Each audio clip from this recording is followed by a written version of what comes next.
What's up, everybody? This is Off the Field with Isaiah Robinson, where we teach championship mindset to athletes and entrepreneurs, because winning isn't just a goal, it's a lifestyle.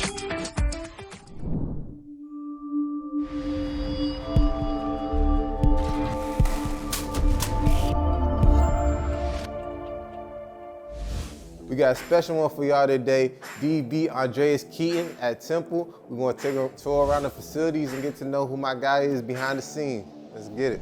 Well, right here, we at kind of the, as soon as you walk in thing, all the rules, no hoods and all that good stuff. This is where the recruits come. No hoods? You can't have hoods? Yeah, you can't wear hoods inside. Y'all, you rock out with crazy. the hat. You good, but like hats, we kind of, respectfully keep yourself, right. But this is where, we got the recruits come in, got the good show, the uniforms and stuff. Just show off a little bit what's going on, man. What about these little joints over here? It took me a little minute to learn, but these, I'm guessing, is some of the greatest coaches that ever done it. And, just the tradition of the helmets, you got the old school all the way to somewhat, this is still low-key kind of old school helmet. But, it's just the, the way it started. This helmet is crazy. I know people's getting smacked wearing that concussions and all that good stuff. The logo done changed, as you can see, bro. This just shows, I guess, the, the growth and what Temple came from and where it started from, man. So that's that, man. We got all the names that done came through here. I feel that. So speaking about growth and speaking about journey, let's talk about your journey and where you came from. Because you just got to Temple, right? Yes, sir. So you started at WCU, played as a starter, right? So let's talk about your journey, how you even got here. Well, like you said, man, I was at Western Carolina. They taught me good. Then, I played good 3 years there. Great 3 years. They trained me well. I treated them well. And then it was just time, to see what else going on out there for me, see what God had for me. And then I came here this winter, I believe, this spring, you want to call it. Played the spring here, got close with the staff, got close with the team, man, and it's been taking off from there, man. So I can't complain at all. I feel that. That's all. Just talking about your journey, right? So you was at WCU your freshman year, and the whole coaching staff left before you even got there. Yeah. But you ended up playing your freshman year. How did that even go about? Or like, how did you feel throughout that time? It was I'd probably say it was a confidence thing for sure. Because I was committed there. I think the coach there might have been Coach E. Banks. And he ended up leaving out. And then I got a call saying someone else going to be there. We couldn't find out. Then new coach, Coach Scales, came in. And then, I think it was just a thing where it's like, okay, well, I'm already in it now. It's time to just see, better get yourself, if that's what you want to call it. But I just trusted myself, man, and just kept my head down, tried to focus, and, just try to win. Try to win my job. That's how that went, man. But we got some good guys right here, in the background, what we go by. This is just kind of some aura, if that's the new word that people want to call it nowadays, man. Right here is big for us. You're going to see this probably a lot. Trust, unselfishness, family, fans. This is just the 4 quarters we live by. Okay. Right now we're in the family stage. Third quarter, about to get ready for the season, and then we got to finish. We did these. This was spring, this was winter camp. So that's kind of what we live by. Our 4 quarters. Simple, tough, of course. I like that. This is how we live. TUFF. It goes together, man. I like that. So what's the difference you seen from here and WCU? I'll probably say it's just more, they take care of you and stuff just like all the other schools. A little bit, bigger guys down there in the interior, I will say. Yeah. But everything else is good. It might be a little more business behind the scenes, but other than that, man, it's similar. It's similar. No dramatic change. Nothing crazy. Nothing to work ethic do different. Or? No, it might be. It's a little more intense. Okay, I will say that it's a little more intense, a little more. But it is what you make it. But it is a little more intense. But no dramatic difference. Right. Sure. So let's talk about transferring real quick, because I transferred before too, and I know it wasn't an easy decision for you, right? Yeah. You built a bond with the coaches, with the players. So in your all decision, you said you wanted to find something new, but what was the real thing that pushed you to even enter in the portal and just decided, all right, this is what I'm gonna do? I feel like it was time. I'll say that. I feel like God, I don't know, something in my mind, I always feel like God might have something else out there for me. And I didn't want to, take that for advantage. I think it was a good decision just to see what was going on out there. I didn't want to limit myself or cap myself. So I think it was just time. That's what I would say, man. A business decision. Yeah, it was business decision. This is our locker room, man. We kind of got to split up a low key. We got the receivers in the back. Some of my DBs right here. Okay. Some of the DBs is in the middle. We got our big boys. They kind of back too. On the back too. Okay, let them stay in their cave, man. Receivers over there. It's cool. Where the QBs at? Right here. I give love to the QB. Quarterback is over there. You must have been quarterback. Yeah. Quarterbacks is over here, man. They right in this area. Okay. So they kind of got their own little space where they be playing they little. I don't know what game it is, but when you point, you gotta look the other way. This is the quarterback. It's not. Okay. With TG, and this is where the quarterbacks stay, and they run all this. This they side for sure. When we in the locker room, all right, cool. Yeah. This is the perfect time. Yeah. Let's do some Temple trivia for you. You ready? Go ahead. You ready? All right, I got some segments for you, my boy. First question. The Temple football team won how many games during the 2005 season? 1, none, 7, and 9. 2005? 2005. I'm gonna say 7. 7. Last answer? I'm gonna say 7. All right, it was none that season. 2005, none. It's all right. Y'all bounced back. 2005, I wasn't born yet. Yeah. So I was born. You was like, how old? 1, 2. Yeah. Which event disrupted play during the 2008 Temple, Connecticut football game? Hurricane Andrews, Tropical Storm Hannah, Hurricane Hugo, or Tropical Storm Marcus? I'm gonna say Hannah. All right, you got that one right.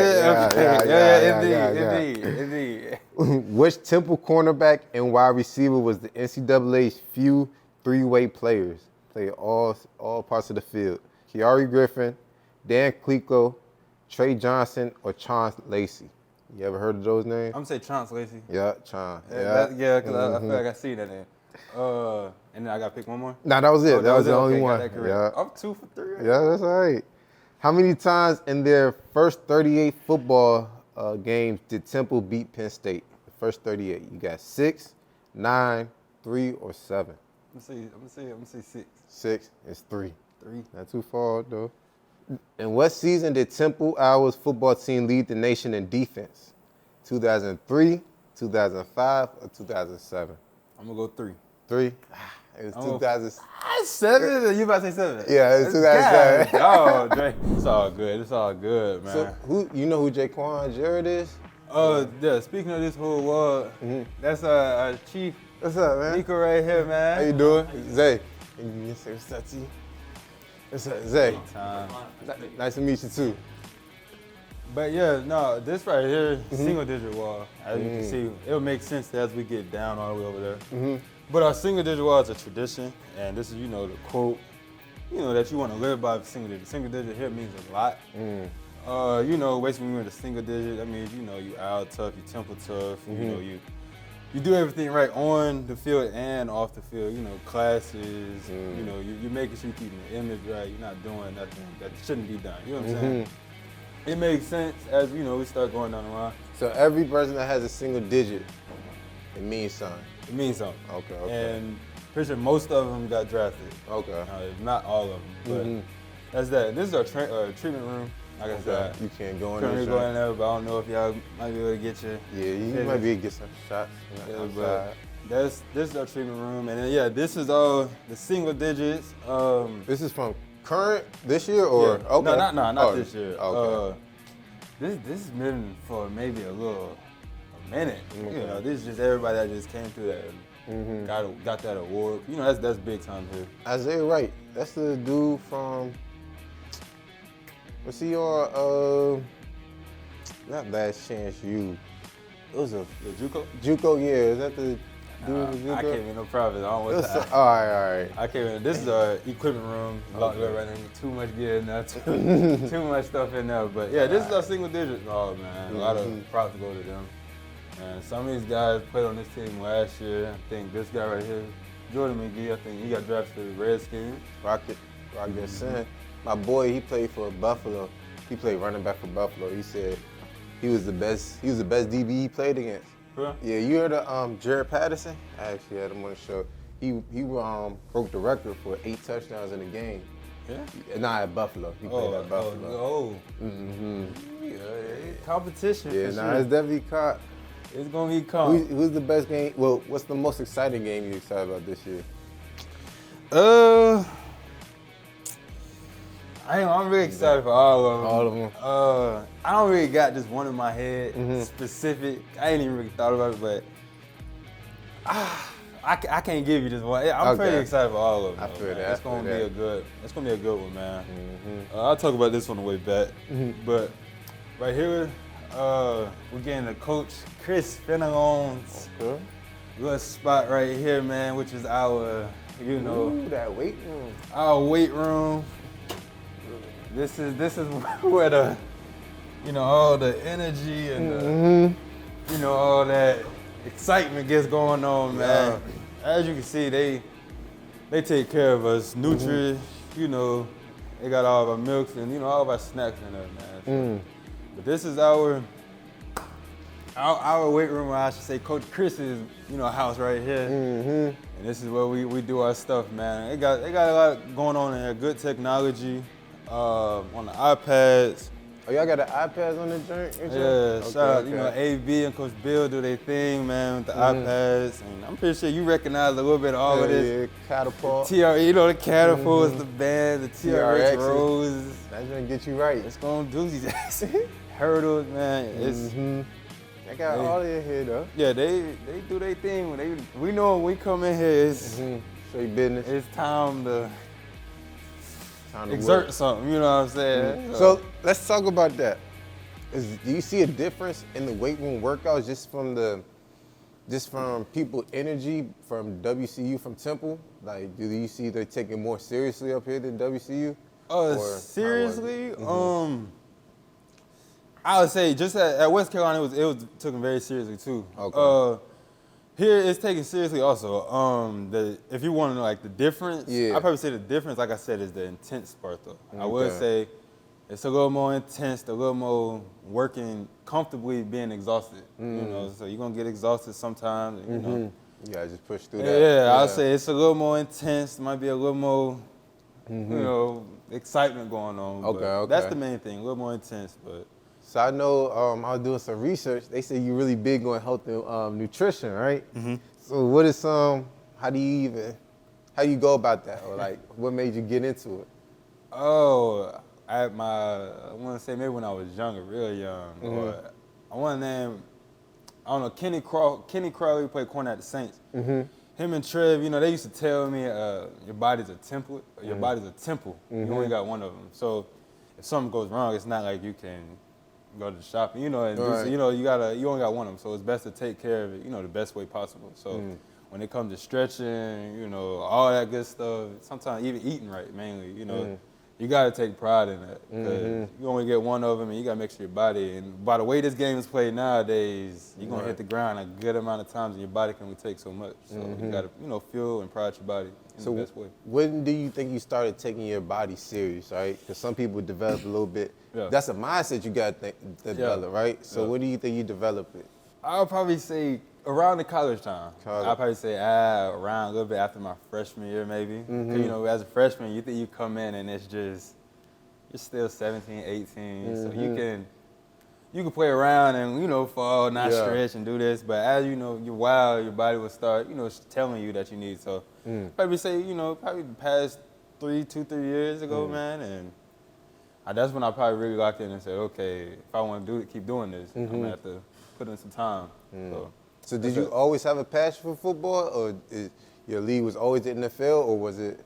Oh, yeah. Okay. Of course. That's the goal, and, I'm going to keep striving, until it works. So. For sure. Because I know you in the fashion, too. You got the Balenciagas on.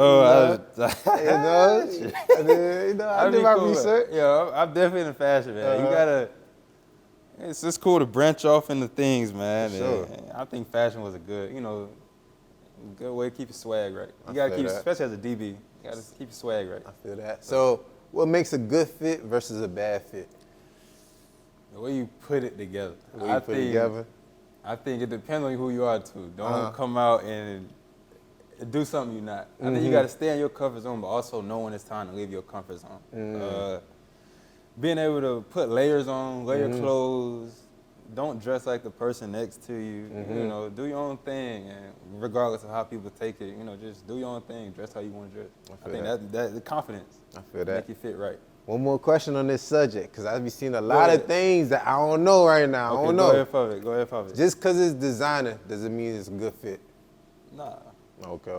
Yeah, I see a lot of people wear designers and it don't be tough fits. Yeah. I'm like, what y'all doing?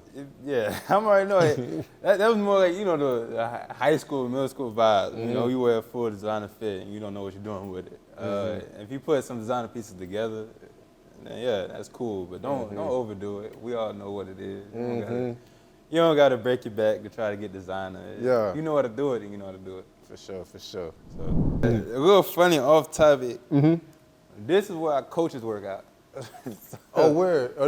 Our coaches. Oh, this one? This is the coaches area. I'm gonna be honest, they might be mad at me when I say this, but this is they area. This is they machine where they get their workout on. While we working, they getting their little. Why do coaches always walk the steps? I don't get it. I think it's because what they feel like they getting a sweat, so I feel like they think they doing something. I let them do what they do.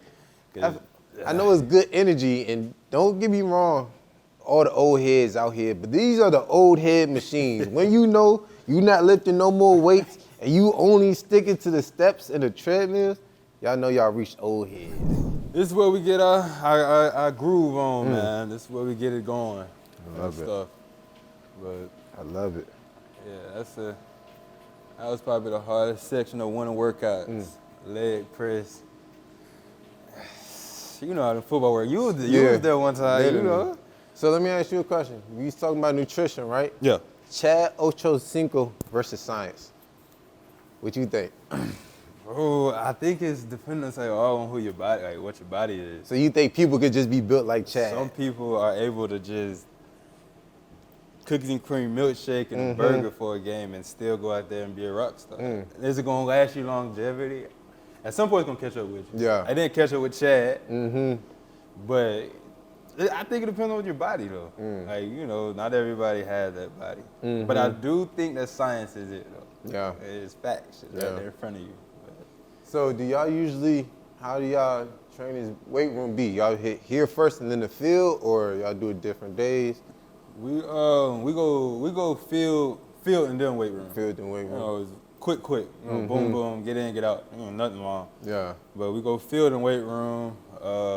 Sometimes, we'll do field and weight room. Okay. Some type of up downs or something. But other than that, we go field weight room, and then we'll do, you know, the cleans, the squats, you know, all the normal way. It ain't nothing extravagant. It's same workout, just someone in your ear. Right. So, like you said, you actually have a podcast as well that you just started. Yeah. So let's talk about a little bit about that. What you be talking about and why did it even come about? So it started, you know, it's spring ball, like you got a lot of time on your hands sometimes. So I was just in my room sitting around just chilling. And I'm thinking like, man, what's something like I can do to keep branding myself, you know, keep getting my name on there. I said, okay, well, podcast, you know, let's just talk. Because like I said, you know, a lot of these high schools and younger guys, and sometimes even older guys, want to see what that guy's doing outside of football. You know what I'm saying? So it just came like that, and I got like my friend Friday and Ben. You know, we did it for the first time. The first episode was clown. You know, it was in the room. It was real bland. It didn't look right. And then we got the tech studio. Okay. It just been a rolling, consistent thing since then. So what's the main topics y'all talk about, or is just showing y'all personality and just rocking out? It depends on who comes on. We're gonna switch the topic. We ain't gonna talk about the same thing. So, like we was talking about fashion. So, if someone on the team that likes dressing, and we're gonna bring him on. We're gonna talk about fashion. We just had a quarterback on probably 2 weeks ago, Tyler Douglas. We talked about Tom Brady, Pat Mahomes. It just changes, bro. You know, the topic. It just choices. We ask a question: who would come first, your mom, daughter, or wife? You know, a little cool little question like that, just to give people, you know, our personalities off the field. Okay, you know what I'm saying? I like that. You know, this show about off the field, man. Oh yeah, official off the field TV. Yeah, So off I the see, field yeah, TV, yeah. I looked it all, man. So, on the field question, real quick. Okay. Top 5 DBs. Ooh, okay, are we doing DBs as in corners and safeties or just? What you want? This is your call. All right, let's It's do your corners call. and safeties. Then. Corners and safeties all time. Yeah, all I'm gonna time. throw Darrell Reeves. Revis Island. He can shut his side down. Ed Reed. Avery, okay. Deion Neon. Yeah. Yeah, 2 more on that list. Charles Woodley. Charles, okay. Charles Wooden. Gosh, oh, that 5th one. I wish I could throw Sean in there, but you know. Sean, your trainer, Sean? No, it's Sean Taylor. Sean Taylor, okay. Sean Taylor. R.P. Sean Taylor. Ooh. I wish I could. R.P. Sean Taylor. He would definitely be up there, but Yeah. someone that's still going. I don't know no one. Man, that's tough. That's tough. Sean Taylor's a good one. I would throw like Ronnie Lott maybe. Ronnie He Lott. could go in there, but I don't know. That's tough. I don't know who that 5th one is, bro. Ooh. I don't know who the 5th one is all time. Mm-hmm. I don't know. That's A tough. tough one. Cause they had some great DBs. It's some guys that's He had still some great doing it. DBs. Yeah, you throw Pat Peterson, but it's like you gonna do Pat? I don't know. I don't know. Like that, what I'm saying. I don't know about Pat. It's tough. I It's like tough. Pat though. Don't get me wrong, but It's just tough. yeah, it's tough. You think Brian Sauce Garner Dawkins? gonna ever Oh. be that top 5? He still got to prove himself, got of a lot of course, time, but too. yeah, that's what I'm saying. Yeah, for sure. I think everybody that's playing right now, because there's some dogs right there. You Yeah. got Pat Surtain, Sauce Gardner, Mika Fitzpatrick. You got some guys up there, man. So I think one of them would get their name up there though. Okay. But yeah, the game has Favorite changed. favorite DB highlight college football you ever seen? Favorite college football DB highlight? I'd probably say Mika Fitzpatrick Mika. or Tony Brown. They both play for them. Both of them. Okay. So Better both of them. than the Honey Badger? I used to watch them before Honey middle Badger school is games and crazy, stuff. yeah. He was just gosh, was different. He was doing things that you wouldn't even couldn't even function. Yeah, that's what I'm saying. He got a good one. Okay. Best highlight of all time, I'm gonna say, is Tavon Austin. Tavon Of course, Austin, for even sure. though I'm not a DB, but that one, the audio highlights, whatever it's called, that was probably That's always gonna get you hyped before yeah, a game, you no know, matter just what the position song. you play. good vibes with that one, man. For sure. So, you actually came in mid-year, right? Yes, sir.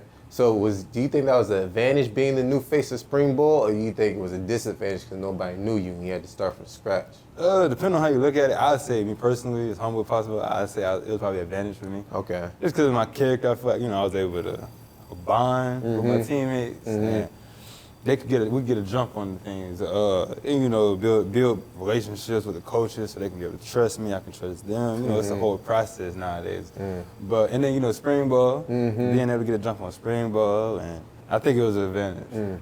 So people that's for the transfers now, the whole portal, Yeah. do you think they should enter the name right after the season, or you think they should wait at their school for that spring ball, then enter their name to get film and stuff? What do you think about? I'd say right after the season. Right after the Transfer portal season. nowadays, it's not. It can be unfriendly to people sometimes. So whenever you got an opportunity, go ahead and go. 'Cause there's a lot of people that got stuck, and there's a lot of people that are still trying to find their way. So, but you gotta have confidence going in. Okay. For sure. Before you hit the portal, did you think you was gonna go to any school, or you hit the portal like not knowing what was gonna happen? I would say I had a lot of confidence in myself, thinking Okay. I'll get picked up for sure. Okay. So yeah, that. yeah. Because I ain't gonna lie, when I hit the portal, I couldn't talk to them personally, but I had people reaching out to people because of the connections they knew. So I didn't know where I was gonna land, but I knew I had a you fallback plan, right? Yeah. And now, since coaching and just having players, giving players advice and stuff, I tell people don't hit the portal without having a fallback plan at least, That's good advice. Because like I said, that portal is deadly. It's deadly, at this right. point, so. Let's talk about the social environment. Has there been any prettier girls up here now versus WCU? You got a girl, or What's going on with that? I'm just chilling, man. I try not to let the distractions get in the way. Okay, I'm cool, just playing ball, man. Because they can be distractions, huh? It's distractions, it's distractions everywhere from anything, not even just females, but I'm just chilling, man, just playing ball. So what do you give the people that's going through the distractions? How do you tell them to basically isolate themselves and just keep the main thing the main thing? Distractions is probably, it can be your best friend and worst friend at some points, but just focus. You got to make sacrifices in life. You're gonna make sacrifices that you don't like all the time, but just focus and eliminate distractions. And a lot of things, a lot of good things are gonna come your way when you just eliminate distractions, man. But just make sacrifices. Okay, so what sacrifices did you make along your journey? Because it's not an easy road, right? So you had to cut out certain things to get to where you want. So what are some sacrifices and some things you had to overcome? Sacrifices I'd probably say for sure is, like I said, like we talked about distractions, of course. Keeping yourself on the right path is the main thing. What that mean by that, not hanging out with certain groups, removing yourself from certain groups, different conversations, surrounding yourself with better people. I probably say that's the main thing, because when you surround yourself with better people, all you can do is elevate. You know what I'm saying? So I probably say that's the main thing. As life going, you're going to be able to figure out who you need to be around and who you don't need to be around. And then once you get a feel of that, you just keep elevating.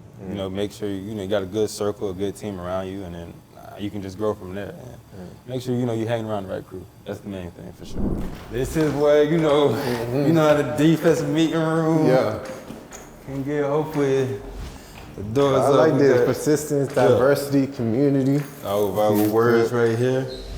And this is what, like I said, like we have the family, fitness, and all of that. This is just words we live by. We gotta have these things to, accomplish our goals and all this. And like I said, here's another quote, that we go by. If you wanna get it, but just like I said, on and off the field. So what's some leadership skills that you learn all on the field that you can take off the field? Accountability. Especially in our generation today, accountability is probably one of the biggest downfalls we have. So just being able to take accountability and showing people their responsibility and how they can take accountability is going to help your team win as a whole. Right. So I probably say that's probably my biggest leadership role. Accountability is the main thing. That's the staff room. That's the staff room. Yeah, y'all can get It's the war room, they call it. That's the staff room. I forgot Hassan already went here. Yep, this is where they get all the coaches do their thing, man. And well, we have how we just talking about leadership meetings. We have our leadership meetings in here with Coach Drayton, and he actually provides us with leadership, skills and all that good stuff. That's up, man. So this is the staff room, and then just some accolades and some accomplishments from some of the past and the previous players that came through here. These good, good accolades they've overcame. And then this is kind of, like I said, this is like our celebration part. We got this is actually them versus Penn State. Ooh, yeah, these are packed out. Yeah, this was actually them versus Penn State. I forgot what year, but I heard they was a big rival. That's what I heard, but that's that. And then, like I said, this is a lot of our, accomplishments and from previous years and, all that good stuff. We got the names, everybody that's been drafted and played in the league for the teams. All right, so now we're going to bring in a new segment, Protect This House. I'm a licensed insurance agent, and so we protect people's money and grow them at a fast pace, accelerated banking concepts. Anything you want to grow and protect your money, you name it. So that's what I do. So now we're going to talk about some insurance questions. How important do you think it is for athletes to have a strong understanding of financial literacy and planning their future? I think it's big, especially with the NIL and stuff all today. It's a lot of money in football now. So, you gotta be smart with it. If you are getting or if you're not, still make sure you have a plan regardless, even if you're getting it or if you're not. So I definitely think all that financial advisors and all that good stuff is definitely a need. So yeah, you need a plan. Right. Also, you just mentioned a great thing that's going on today. You got NIL deals, right? How are Temple getting NIL deals? How is that going for Temple? Y'all got a person to help y'all, or? Oh yeah, like I said, there's a lot of good stuff going on behind the scenes. they have a good team here that is helping behind the scenes with all that good stuff. So, and it's just a matter of time before it just grows and gets bigger and bigger and spreads. So, it's a lot of people helping behind the scenes for sure. Love it. What financial lessons have you learned throughout your journey that you believe are important for audience to know? Balance. Make sure you balance what's going on and balance what's given to you. Don't. A lot of people say put your eggs all in one basket, but also make sure you have a plan with what you're doing, budgeting, balancing, financial, and all that. Make sure you balance it. So that's the main thing. Love it. How do you balance the demands of being an athlete with managing finances effectively? Make sure you have a good team around you. Okay. And like that could be parents, parents, lead up parents, and they'll take care of all that. Okay. You just focus on ball, but I'll say parents. Okay. Yeah, making sure you have the right parents. Yeah, make sure you have the right. And if the parents might not be there, then make sure you get a coach. You know, cool. But you just focus on ball. Everything else will come. This is a defensive. A lot of countless hours in here. Defensive meeting room, man. This is where the truth come out. Right. The eye in the sky don't lie. I'm pretty sure you heard that term. Yeah.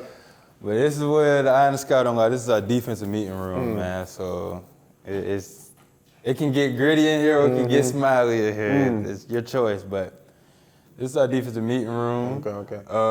Do you have a defensive standard like you have to live by or anything like that? We live by strain. Strain. So you got strain, you got strong mentally and physically, toughness, next play mentality.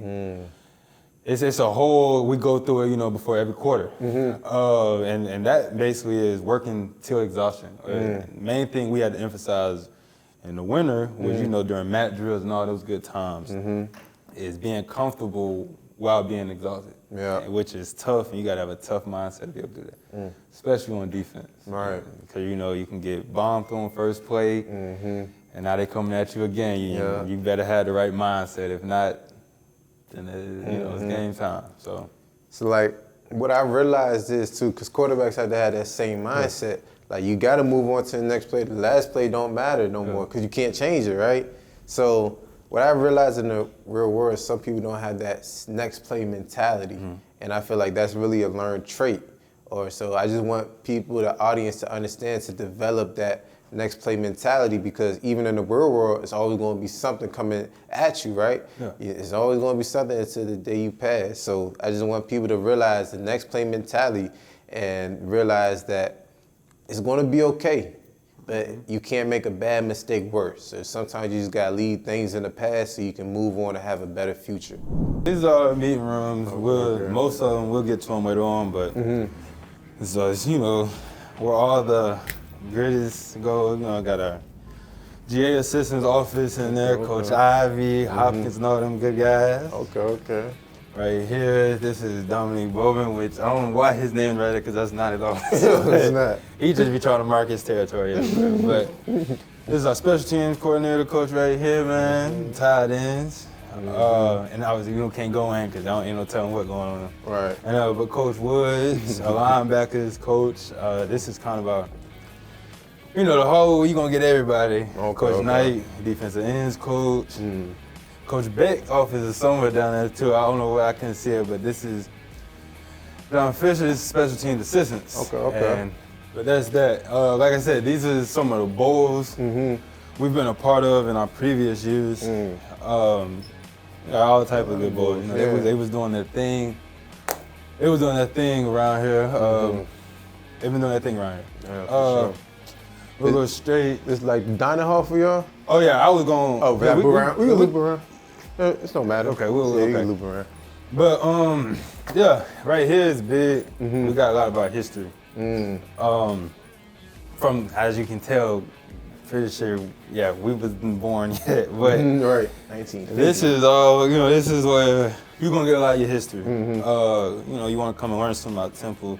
Previous years, you just come sit back and you just read this, man. So Coach Wayne, he was the first head coach? If I had to take a wild guess, but I just know that this is history. History, okay. You know what I'm saying? And it's well known, man. But that's our history. Some history. Like I said, you're gonna see the Temple tough. Temple tough. all over the facility because that's just what we take pride in. Kitchen. Right here is what we call the owl's nest. You know, as we know, we're temple owls. This is, you know, where you're gonna be able to come and you're just gonna Relax. you know what I'm saying? Yeah. This is where we get provided meals. Lady, she does us good, does us justice, and gives us some good meals. No telling, you know, nutrition. Like we're gonna talk about. She gives us everything we need, man. So how's this church like? Right after workout, y'all go here or? Yeah. Okay. Right after workout, we'll come up here.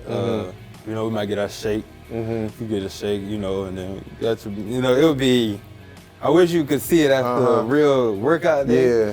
But it'd be food from that side to that side. You get your plate, and then you just dig in. You dig in, come back second, do what you do. So what food was better? Food down here or food back at WCU? Now that's down south cooking. That's down south cooking. It's different. Okay. I'll say down south you're gonna get more of your down south foods. Up here you're gonna get more of your state. You know, your northern food. As I can say, a little more green. Or you're gonna get more greens down south. Up here you're gonna get your pastas. You know. So it depends on what day you feeling. You know what I'm saying? If you're feeling pasta one day, then it's that. If you're feeling meat the other day, then you might go to south. Okay. But it's both good. And she, I forgot, I keep forgetting her name, but Miss Lady, that's what we call her. She does her job with all this food. Love it. Yeah, this pool table, ping pong. I've beat a lot of coaches on this table right here. Oh man, you got series on this table? I done beat any coach you can name here. I done did it. Beat them, but. So what advice do you have for youth athletes that's aspiring to even get to this college level while they're going through their setbacks and their challenges? Stay the course. I definitely say stay the course because wherever you're trying to go is not going to be easy, especially if you want to look good in the end result. It's going to be trials and tribulations, like you just said, throughout it all. It's going to be adversity, and if you can't fight through adversity, then you might not get rewarded that result you want. So I would say just stay the course. You know, stay the course, keep your head down, and just keep working, and it's going to all come out. So how do you stay the course? Because you got a whole lot of distractions pulling you left and right, but how do you stay to your path? I think that comes with, like we was talking about over the other spot, make sure you have a plan. You have to know your end result and know where you want to reach, and sacrifices are going to have to get made. And when you stay the course, you're going to have to make sacrifices, whether you like them or not. And just, you know, learning that and learning lessons and adversity and knowing what you're going to have to sacrifice is going to be able, you know, help you stay the course. You might have to eliminate some things. You might have to, if something's taking too much of your time or you don't feel like that's where your time needs to be on, whether that's a game or anything of that sort, you know, you're going to have to make that sacrifice and you're going to have to focus on something that can help you, you know, get to that goal you reach.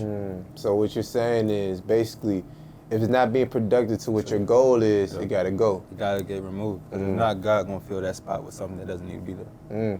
Facts. What's up? Facts. What message or piece of advice would you like to share with our audience about winning both on and off the field for success in all areas of their life? I'd probably say advice for that is knowing who you're around and making sure you surround yourself with, you know, people that are higher than you, not higher than you, but more knowledge than you so you can pick up and gain information from them, especially off the field, because off the field there's a lot more stuff going on than on the field, whether you think about it or not. Off the field, it's a lot of distractions, and it can be a lot of, you know, things that can stir your head the wrong way. And as long as you have your mind right and around the right team, and you know, gaining knowledge, the right knowledge from people, then I think, you know, you'll be perfectly fine. Okay. That's all. I like that. So that's his big boys' room. That's where them D-line, them big Grizzlies are. Why they got better seats than the DBs? You know what's crazy? This used to be our DB room. For real? They just changed it last week. Oh no! They just changed it last week. So basically, this is our DB room. Right? Okay. But they just changed it. They think they want to give it to the DB. I mean the D-line, the big boys, which is okay because they a little more bigger in spaces and stuff. So it's okay. But they got the best view in the best view room in the whole campus. Do people usually be going on that deck? Yeah. Okay. Well, we get out there. If you want to go out there, it's right here.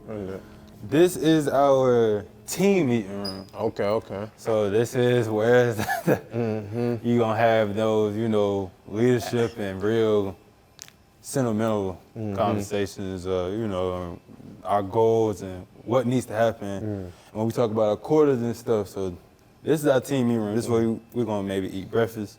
Okay. This is where we're gonna come in and talk, bond, watch Sports Center and all that good stuff. This is where that's gonna take place, man. Would y'all say this is more of a players-led team or a coaches-led team? Right now, I'll say we're in the transition. Okay. The coach has definitely got to guide us a little bit. But, we're definitely finding those people that are going to take over this team and is going to help us take over this team. So I say right now we're in the transition phase, but the coaches have been doing the due diligence at guiding us into how we can become that player-led team. I feel that. So that's that. So what advice do you have for people like the young athletes going to camps? You have any advice for them? Should they just show up and do what they do? I would say my best advice for that is go to a camp where you wanted it. Don't just go to a camp that is just for hype and that you just spending money on. Go to a camp where it's reasonable and you know that you can get your name represented. And when you go there, don't compare yourself to no one. Go there just strictly focus on you, man, because that's all they want to see. So just go to a camp that's for you and where they want you at. That's the main thing. Yes, sir. And also another tip with camps, if you don't know if you are somebody that's not on the radar and you don't know anybody at the camp, reach out to those coaches and get your name out there before just showing up to the camp. Because if you don't, you could just be a whole nother number out there of 1,000. Yeah, just a statistic out of 1,000 players. So it's kind of hard to be that diamond in the rough if nobody knows there is a diamond in that rough. Don't let that go over your head. So make sure y'all get your names out there too. Also, there are other schools that's going to be at that camp, right? So let's say you don't be able to reach a Temple coach, or let's say you won't be able to reach whatever school you're going to coach. There's going to be at least 30, 40 coaches out there from different schools still recruiting. So don't just be that one college guy trying to get to that one college when there's plenty of colleges out there. And that opens doors to other opportunities as well, because a lot of times in this college world, when one school offers you, the other schools in their conference going to offer you, and they just want it. It's kind of like a publicity game in a sense, right? Yeah, you're not lying. So just make sure y'all always reaching out, always connected to different colleges and different schools out there, because you really never know. And that school that you reach out to, that coach could be at your dream school the next year. So as long as he gets your information and you doing good things that you need to be doing on and off the field, you still got a shot to go where you want to go to. Who do you think the most notable Temple player that you can think of? I'd probably say Yasin. Yasin? Yeah. Okay. I'll probably say, because even now I open Twitter and I see him competing against a receiver, I guess they used to battle each other all the time. In college or in high school previously, but I would say them. Him for sure. Yeah. I'll definitely say that. Okay. They say he different.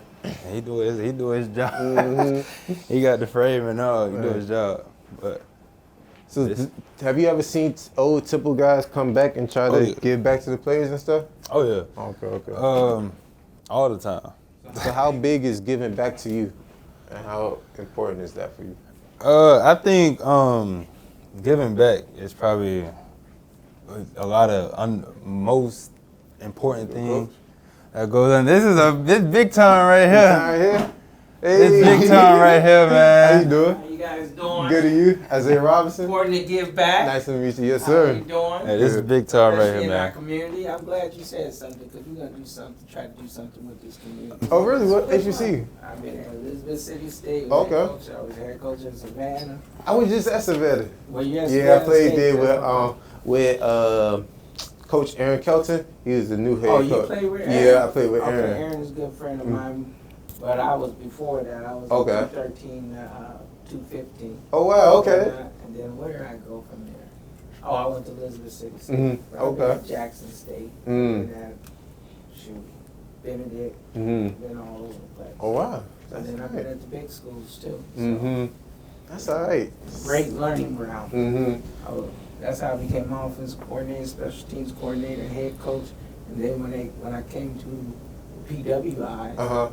They said, how you know all this stuff? And I said, well, I got my education as a coach from the HBCU. You know, I went to Texas Tech.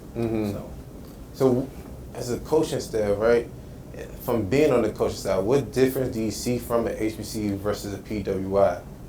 It depends, because when growing up, I said growing up, getting myself into the education of coaching, I had good coaches at little Division III schools, but nothing was different. When I left Penn State to go to Alabama A&M, we were in Magic City Classic and everything else. We had buses, police escorted buses. We had everything. Playing in front of 75,000 people. We had some great coaches. If you notice, a lot of PWI players are coaching in what? HBCUs. So how somehow the knowledge is different? Right. Because they got a lot of training from where? PWIs. Don't let them fool you. They're going to try to make it seem like it's not. Maybe people don't want me to say all this, but I'm going to be real. Right. Okay? So a lot of them got the training. A lot of it's great training ground, especially for young African Americans. And there's keep doing what you're doing. So I think it's the same. Okay. We just don't have, and you got to remember now, technology, what's happened with smaller schools and bigger schools today is, number one, back in my day, when we talk about getting ready for game planning and whatnot, it's technology. Computers have changed everything from recruiting. You look at strength and conditioning. We have strength and conditioning. Boy, everybody got a certified strength and conditioning coach, even in Division II. So there's a lot of different things that's happened to make them come up to par. Now, our young kids, our young, especially black men, since we're coaching football, they got to believe when they have choices. And so I say it all the way around. I had the #1 offense in the country at Jackson State. In the country. Okay? But the thing is, they're going to lead you to believe that someplace else had the better offense. Well, not, but I'm in the record books. Right. Wow. So it's how you look at it. Men are men, so we treat them all the same. Right. And I feel like you said, that's really the biggest misconception. They think it's a difference when the coaching level, even with the players, it's like the same thing. Yeah. We just don't have that depth. We don't have that depth to play like these schools here. Same thing that we're fighting here. And that's why it's been an easy transition for me here, because we got to improve this situation. And that's why I'm holding the position I'm holding, because I coached the head football coach here. Oh, wow. I coached him when he was in college. Oh, wow, that's crazy. Hey, he gave back. He gave back. I give to him, he gave back. So that's how we got to be. Yes, sir. Gotta, like I said, you know, you want to do the community thing, let's do the community thing for real. You know, so. So what are some, you've been all around, right? You've been on, like you said, you're at the top #1 offense in the country. Like, that's huge. And I just want to know, like, what is some advice that you can give to the people that's trying to be in those shoes, either with coaching or just with playing, and certain things you've seen around that people really make a mistake with? You know, a guy once told me this, and it was a white guy. He said, hey, as an African American, you need to know everything. You just can't just know being a running back coach or a receiver coach. You got to know your offense, your defense, your special teams. That's what I'm seeing with younger African American coaches now.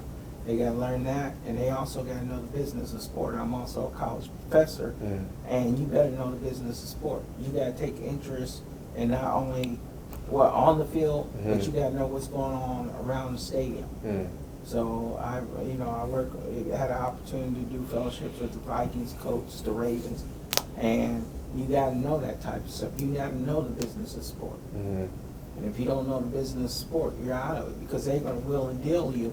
They're going to will and deal around you, and you won't know what's going on. I've had young coaches that I, ended up having to teach them how to do a game, do a money game, as we call it. Or else, that's when you go up and you got to go play Ohio State or Florida or someplace like that. Okay, yeah. Okay, but then at the same time, you got to learn how to keep going in your program, and so people don't get hurt. People, you get maximize your money, etc. They don't know how to do that. So I didn't even know that you did that. Like, so that's a whole technique when you go and play with the money game. Yeah. Oh wow, okay. You gotta know your business. So that's what I want to tell them. And the thing is, we're sitting up here right now. We got about 6 positions: 3 GA, graduate assistant, and 3 full-time positions. But when it comes to our African American candidate pool, and maybe I shouldn't for anybody, they don't know what's going on. I'd rather grab this guy right now with the video because I need a video coordinator. But you know what I'm saying? Yeah. And they don't. They only know what's on the field, and they probably see what's coaching. But who does the stats? Major League Baseball is looking for minorities and stats. So, don't get me going because I'll go all day. These people that's developed, doing facilities, doing events, and that's what I like about Temple. Is we got, I say minorities everywhere. We got the athletic director is a minority. Our assistant AD in charge of football is a minority. Our head football coach is a minority. So we got people all over the place. We got a good mix of people. Right. So we can learn. So. The DC, that Cole Miller, he a man with the flag, and I still I guess cute spot, whatever you want to call it. Okay. So what type of defense y'all run? Yeah. Oh, we have a nickel 45. Okay. So, and it's been going good, man. So that's it. The defense been going good. I like the defense 45, putting that DB out there. Yeah. We might mess around with it, depending on how what type of team you playing. Okay. Y'all say y'all run a 4-2-5. What is a 4-2-5 for the people that don't know? 4-2-5 is mainly for a passing defense. Passing defense for passing offense, we call it. Just add another DB on the field, put them in the slots. You can sometimes take away that slot receiver. That defense. It's still 2 safeties, 2 corners. Just another DB comes in for that linebacker spot. So that's what 4-2-5. So what happens when they run the ball? Y'all still good or? When you run the ball, that's why that nickel guy be someone that can be a linebacker type body too and tackle and stuff because it's still the same front. So. Or you can throw another linebacker and go 4-3. Okay. It depends on what type of team it is. So are you ready for the question of the day? Talk to me. It's the hot seat question. So are you ready? Let me see what it is. I just need to ask you. You ready? It's a hot seat question. At that. What is the weirdest lie you ever told? The weirdest lie? The weirdest lie. Like, dang, I should never have told that lie for what? I don't know, man. It was like something where it's like, bro, wait, what the heck? I don't know, probably something with me and my little sister probably. I don't know, like I might have said I threw the trash out or something like that. Something like that. Threw the trash out in the pan, Probably something like that, bro. If I remember, because I don't really lie. Like, ain't nothing really lie about now. Cool. Weirdest thing you ever done to impress a girl? I had people say they bought fake stilts to look taller and stuff like that. Whoa, that's wild. That's a different thing. Weirdest thing I've ever done to impress a girl? Probably try to hold your breath for a long time on the water. So Okay. See, I was in the pool stuff and you just trying to impress it. I was a youngin', I ain't know that. You know how that goes. I feel that. Well, any last words you want to say to your fans and supporters? Man, y'all make sure y'all just tune in to, man, what this guy got going on. He got some good stuff coming. I can tell his grind is real, man. And I also say, man, just be ready for the Temple season, man. Come out, support, and keep doing what you're doing, man. Just keep grinding. Yes, sir. Love it. Appreciate you for coming on today, Brody. For sure. Appreciate you.